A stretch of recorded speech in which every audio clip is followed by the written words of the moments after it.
আসসালামু আলাইকুম everyone, welcome back to my channel. তো আজকে আমি তোমাদের সাথে শেয়ার করব কাসকি মাছের রেসিপি। আমি আজকে আলু দিয়ে কাসকি মাছ কীভাবে রান্না করা যায় সেটাই শেয়ার করব।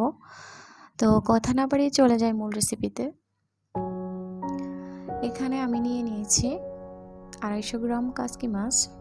মাছগুলোকে আমি আগে থেকে ভালোভাবে ধুয়ে পানি ঝরিয়ে নিয়েছি। কাসকি মাছ আসলে কাটার মতো কিছু না, জাস্ট ভালোভাবে পরিষ্কার করে ধুয়ে নিতে হবে। তো এখন আমি এতে দিয়ে দিলাম 1 টেবিল চামচ রসুন বাটা,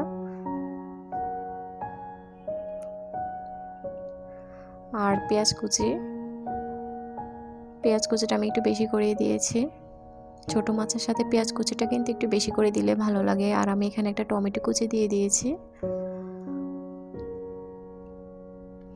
আর দিয়ে দিলাম কাঁচা মরিচ।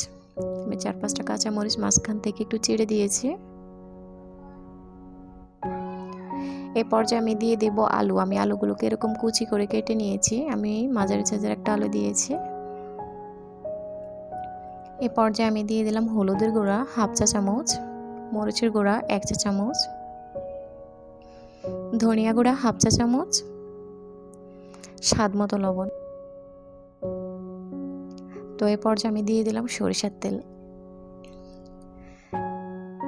আমি সরিষার তেলের রেসিপিটা করেছি, অবশ্যই চেষ্টা করবো সরিষার তেলেই করতে, এতে করে ছোট মাছের টেস্টটা খুবই ভালো আসে। এখন আমি উপকরণগুলোকে খুব ভালোভাবে হাতের সাহায্যে মিশিয়ে নেব।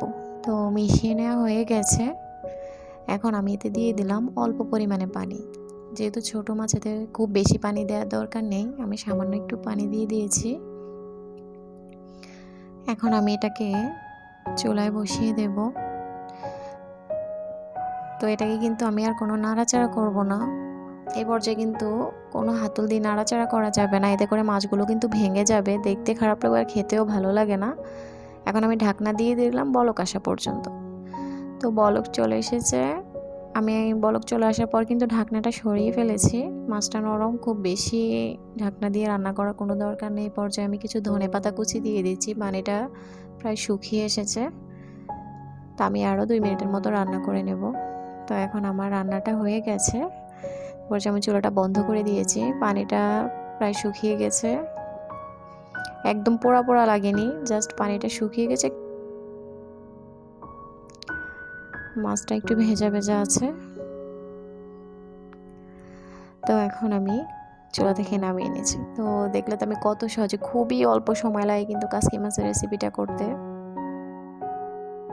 তো আমার রেসিপিটি যদি তোমাদের কাছে ভালো লাগে তাহলে লাইক করো অ্যান্ড শেয়ার করো। আর যারা আমার চ্যানেলের সাথে আছো তাদেরকে অসংখ্য ধন্যবাদ। আর যারা এখনও আমার চ্যানেলটিকে সাবস্ক্রাইব করোনি তারা আমার চ্যানেলটিকে সাবস্ক্রাইব করো এবং পাশে থাকা বেল বাটনটিকে প্রেস করে দাও যেন আমার রেসিপির নিত্য নতুন আপডেটগুলো তোমাদের কাছে পৌঁছে যায়। তো আজকের মতো বিদায় নিচ্ছি। আল্লাহ হাফেজ।